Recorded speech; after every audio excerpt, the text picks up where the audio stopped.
السلام علیکم ورحمۃ اللہ وبرکاتہ۔ ناظرین، اللہ سے دعا کرتا ہوں کہ آپ باخیریت ہوں گے اور رمضان شریف کا مہینہ ہماری زندگی کے اندر سٹارٹ ہو گیا اور آج ہمارا 7واں روزہ ہم نے الحمدللہ مکمل کیا ہے۔ اور رمضان شریف کے بارے میں اللہ رب العزت نے اپنے قرآن کے اندر اعلان فرمایا تھا، یا ایھا الذین آمنوا کتب علیکم الصیام کما کتب علی الذین من قبلکم لعلکم تتقون۔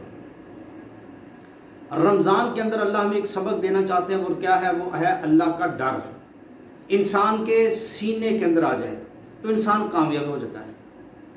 اور جب اللہ کا ڈر سینے کے اندر آتا ہے تو انسان کو کامیابی کیسے ملتی ہے؟ کہ کیونکہ وہ رب سے ڈرتا ہے، اللہ سے خوف کھاتا ہے۔ پچھلے دنوں کی بات ہے، ایک محفل کے اندر گیا تو وہاں ساری کی ساری بات جو تھی وہ دنیاوی وسائل کے اوپر بات ہو رہی تھی کہ دنیاوی وسائل، دنیاوی پروٹیکشن لینا کوئی بری بات نہیں ہے، لیکن سارا یقین پروٹیکشن کے اوپر کرنا یہ بہت بڑا انسان ہمیں مغالتا ہے۔ پروٹیکشن کے اوپر سارا یقین کرنا یہ اچھی بات نہیں ہے۔ یقین کس پر ہونا چاہیے؟ اللہ کی ذات کے اوپر ہونا چاہیے، لعلکم تتقون، تاکہ تم اللہ سے ڈرنے والے پرہیزگار بن جاؤ۔ لیکن ہماری حالت کیا ہے کہ ہم اللہ سے نہیں ڈرتے، لوگوں سے ڈرنا ہم نے شروع کر دیا ہے کہ خدا نہ خواستہ اللہ معاف کرے یہاں سے یہ نہ ہو جائے، یہاں سے یہ نہ ہو جائے، یہاں سے یہ نہ ہو سکے۔ اللہ نہ چاہے تو کچھ بھی نہیں ہو سکتا۔ اللہ چاہے تو جتنی مرضی پروٹیکشنیں ہوں، اللہ جو چاہتا ہے وہ کر کے دکھا دیتا ہے۔ میرے بھائیوں، یہ پروٹیکشن کا مسئلہ کہ جب زندگی اس طرح محسوس ہو کہ بالکل اب بند ہے، اس وقت یونس نبی علیہ السلام کا عمل پا کیا تھا کہ لا الہ الا انت سبحانک انی کنت من الظالمین۔ ہر طرف موت نظر آ رہی تھی، کوئی روشنی نظر نہیں آ رہی تھی کہ میں نکل جاؤں گا کہیں سے، لیکن جب اللہ کی ذات کو پکارا تو اللہ نے یونس علیہ السلام کو رستہ دے دیا، ہموار کر دیا اور ان کو آزادی دے دی۔ اور حضرت ابراہیم علیہ السلام کو سامنے چیخا آگ جلتی نظر آ رہی تھی، تو انہوں نے اس حالات کے اندر بھی یہ کہا تھا کہ مجھے اللہ کافی، حسبی اللہ، مجھے اللہ کافی ہے۔ تو اللہ نے ابراہیم علیہ السلام کو بھی بچا لیا تھا، اور اسماعیل علیہ السلام چھری کے نیچے چلے گئے، ان کو بھی یہی تھا کہ میرا اللہ مجھے کافی ہے، تو اللہ نے اسماعیل علیہ السلام کو بھی چھری کے نیچے سے بچا لیا تھا۔ پیغمبر آخری زمان صلی اللہ علیہ وآلہ وسلم کس سے؟ یہ سارے نبی کس سے ڈرتے ہیں؟ اللہ سے ڈرتے ہیں، دنیا کے معاملات سے نہیں ڈرتے، اللہ سے خوف کھاتے ہیں کہ کہیں ایسا نہ ہو جائے کہ اللہ ناراض ہو جائے۔ حضور علیہ السلام ایک درخت کے نیچے لیٹے ہیں، کافر جو تھا وہ کسی طاق میں بیٹھا ہوا تھا، حضور علیہ السلام نے تلوار لٹکائی اور آپ لیٹ گئے، وہ کافر آیا، اس نے تلوار کو پکڑا اور پکڑ کر تلوار اوپر سے پکڑ حضور علیہ السلام کو جھکا، کہتا تمہیں کون بچائے گا مجھ سے؟ حضور علیہ السلام کی حدیث کا مفہوم ہے کہ آپ صلی اللہ علیہ وسلم کا اللہ، اور وہ کانپا تلوار گری، حضور علیہ السلام نے تلوار کو پکڑا، پوچھا تمہیں کون بچائے گا؟ اس نے کہا کہ اے محمد صلی اللہ علیہ وسلم مجھے معاف کر دو، میں کبھی بھی آپ کے خلاف نہیں لڑوں گا۔ اور اسی طرح آپ کے غلام حضرت انس بن مالک رضی اللہ تعالیٰ 10 سال حضور علیہ السلام کی خدمت کی انہوں نے۔ حجاج بن یوسف نے ان کے متعلق یہ کہا تھا جہاں ملے ان کو قتل کر دیا جائے، اتفاق سے ملے نہیں۔ ایک دن ایسا ہوا کہ فوج کے ساتھ جا رہے تھے، تمام ہتھیار موجود تھے، تمام وسائل موجود تھے اس کے پاس، فوج سپاہی ہر لوگ موجود تھے۔ جاسوس نے آ کے خبر دی انس بن مالک بھی آ رہے ہیں، کہنے لگا میں اپنے ہاتھوں سے ماروں گا انس بن مالک رضی اللہ تعالیٰ کو۔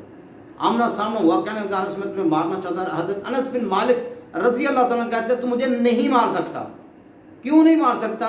کیونکہ میں نے اپنے خلیل جناب محمد کریم صلی اللہ علیہ وسلم کے بتائے ہوئے طریقے پر ایک دعا پڑھی ہے، تو مجھے نقصان نہیں پہنچا سکتا۔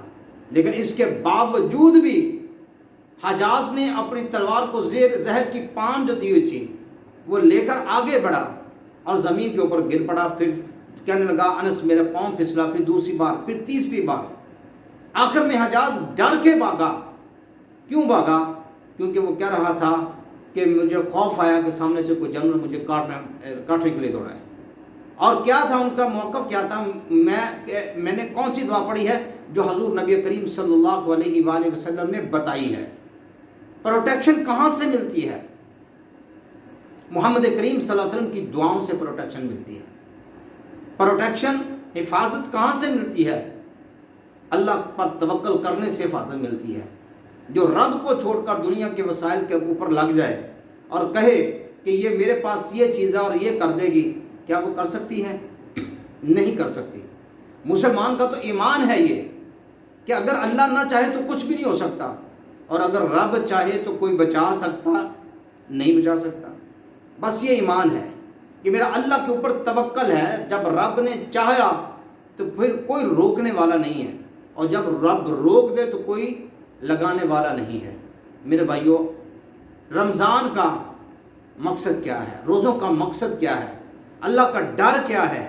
ہمیں سمجھنا چاہیے. کیوں؟ ہمارا دین ایسا نہیں ہے. کافر تو ہیں، وہ تو ہمیں دیکھ کے وہ ہنس رہے ہیں، مذاق اڑا رہے ہیں ہمارا. ہندوؤں کا ایک تہوار آ رہا ہے، اس تہوار کے اندر مودی نے کہا کہ وہ تہوار نہیں ہو سکتا، اور وہ تہوار 45 دن کا ہے. اس نے کہا نہیں ہو سکتا. تو ساری جو وہاں کی تنظیمیں تھیں انہوں نے کہا نہیں، وہ تہوار ہوگا. مودی کو اپنا فیصلہ واپس لینا پڑا. لیکن ہماری حالت مختلف ہے. اور میرے بھائیوں، اللہ نے ہمیں وہ محبوب کریم صلی اللہ علیہ وسلم دیے ہیں کہ جو سب نبیوں کے امام ہیں. اور رب جو ہے وہ بڑا مہربان ہے. صرف بات یہ ہے کہ ہمیں اپنے آپ کو بدلنا چاہیے، ہمیں اپنے دلوں کو بدلنا چاہیے، اپنے اعمال کو بدلنا چاہیے. تمام نصرت فتح ہمارے لیے ہیں. اللہ کے پاک پیغمبر علیہ السلام نے بدر کے موقع پر حضرت عکاشہ رضی اللہ تعالیٰ کو کیا دیا تھا؟ سامنے تلواریں تھی، حضور علیہ السلام نے چھڑی دی تھی، اور وہ اللہ کی ذات کے اوپر توکل کر کے انہوں نے قدم بڑھایا. جب کافر کو مارنے لگے وہ چھڑی نہیں تھی، وہ تلوار بن گئی تھی. آؤ اللہ پر توکل کریں، بھروسہ کریں اللہ کی ذات کے اوپر. اللہ ہمارے لیے آسانیاں پیدا فرما دے. اللہ ہمیں دنیا پر زندہ رکھے اسلام پر، اور جب ہماری موت ہے تو اللہ ایمان والی نصیب فرمائے. وما علینا الا البلاغ المبین.